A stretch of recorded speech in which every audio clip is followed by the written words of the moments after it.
آپ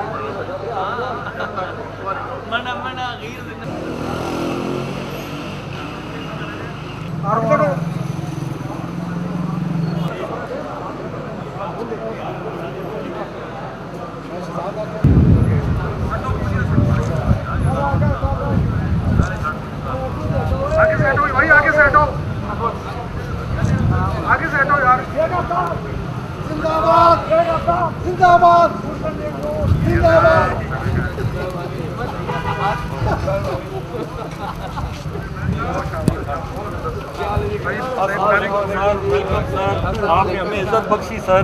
اللہ تعالیٰ آپ کو ایسے دے۔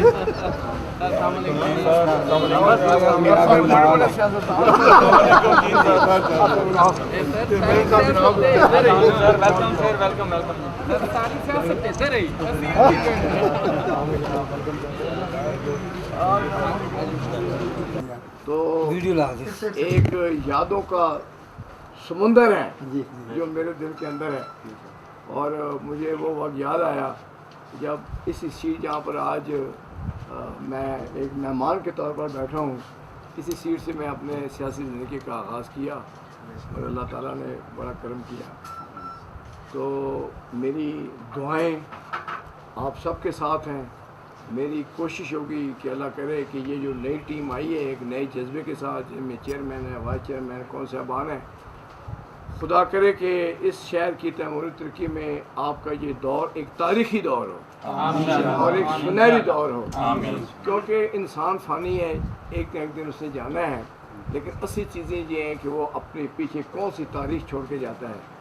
کیا حالات کے چھوڑ کے جاتا ہے۔ تو میں یہ سمجھتا ہوں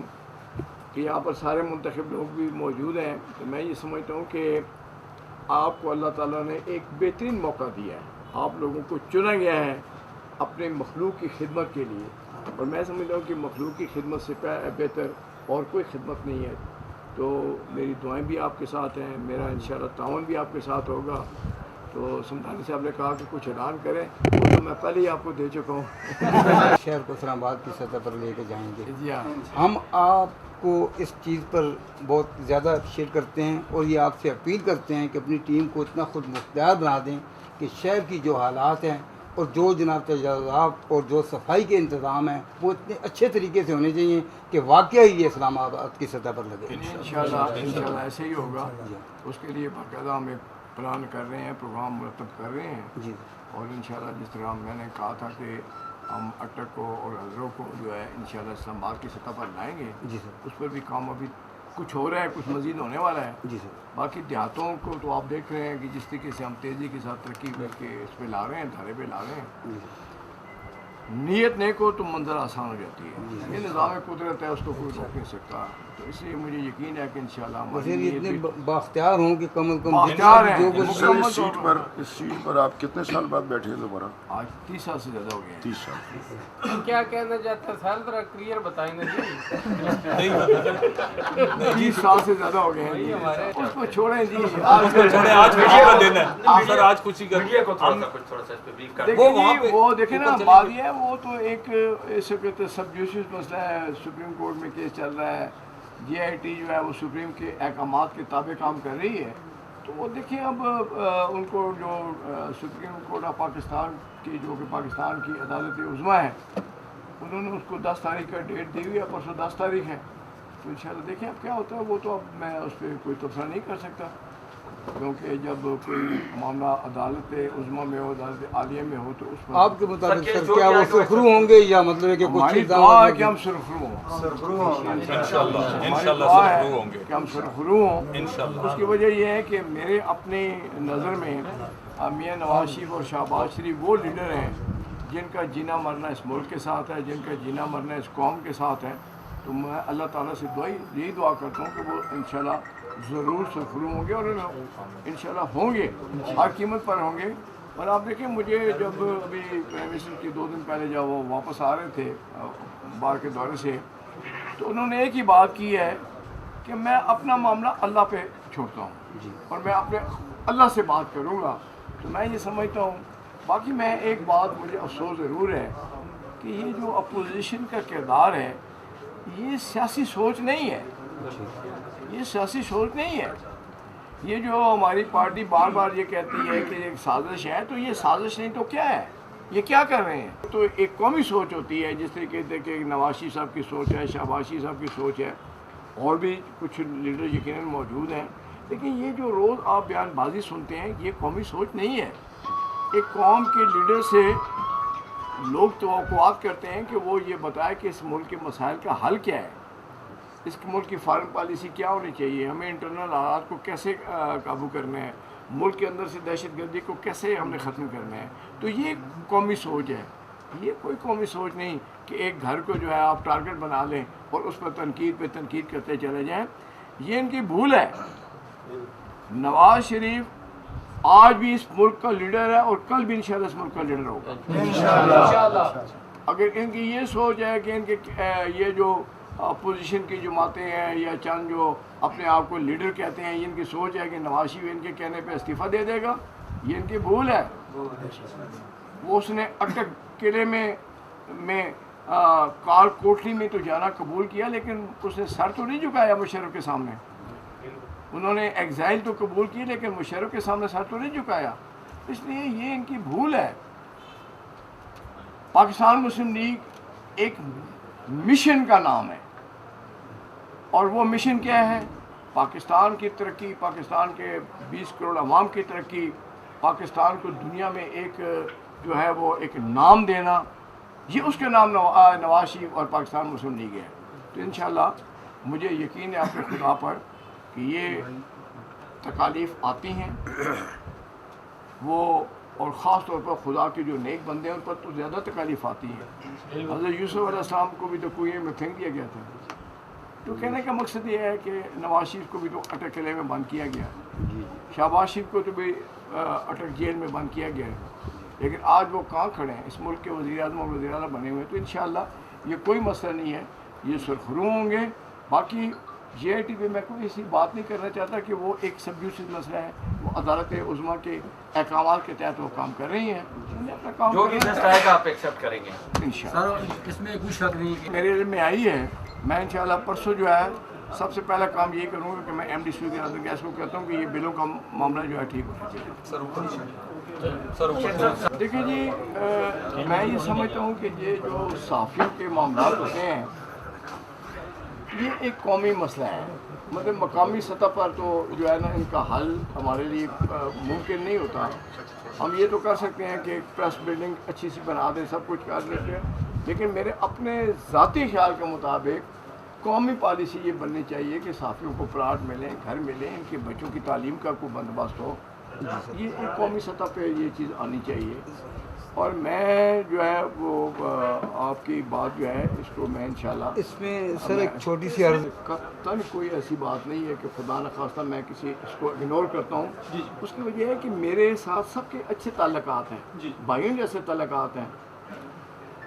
صرف ایک مسئلہ یہ ضرور ہے میرا کہ میری اتنی زیادہ وہ مصروفیات بڑھ گئی ہیں باہر کہ اس دفعہ جو ہے میں اپنا یہ افطاری کا اہتمام بھی نہیں کر سکا کسی کے لیے۔ یہ بالکل بات صحیح ہے، لیکن یہ اب یہ کیسا نکالتے ہیں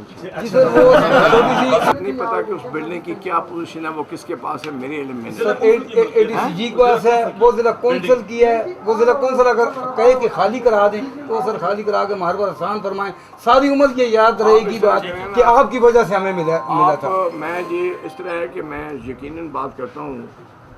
یہ ضلع کونسل کی سر بلڈنگ ہے تو وہ میں ایک شخص کا نام ضرور لوں گا کہ اگرچہ ان کا تعلق جماعت اسلامی سے ہے، لیکن میرے بڑے بھائی اور ہمارے الائز بلدیہ میں جناب شہاب صاحب، میں آپ کو بالخصوص طور پر ویلکم کرتا ہوں، اور میرے بلدیہ کے تو مجھے صرف ان کی اجازت سوئی نہ میں ہوں، تو انہوں نے کہا، میں نے کہا جی کل سر آپ کا سٹاف ہم اگر اس کے لیے ہم انشاءاللہ ایک بہت بڑا پروگرام کریں گے، پھر ہم نے سراف صاحب ہیں اور کچھ ہمارے مینا بازار ایسے نمائندگی کے طور پر بلا لیتے ہیں، تو مصروف تھے، پھر وہ نبیل بھائی ان کی نمائندگی کر رہے ہیں، تو کیا اپنے ساتھیوں کے مشورے کے ساتھ تو مجھے یہ بات بڑی اچھی لگی کہ بلدیہ یقین ہے کہ انشاءاللہ یہ جو ایک پھولوں کا گلدستہ سجایا گیا ہے، اس میں میں سمجھتا ہوں کہ امان صاحب ایک جاندیدہ آدمی ہے، سمندانی صاحب تو ماسٹر مائنڈ ہے،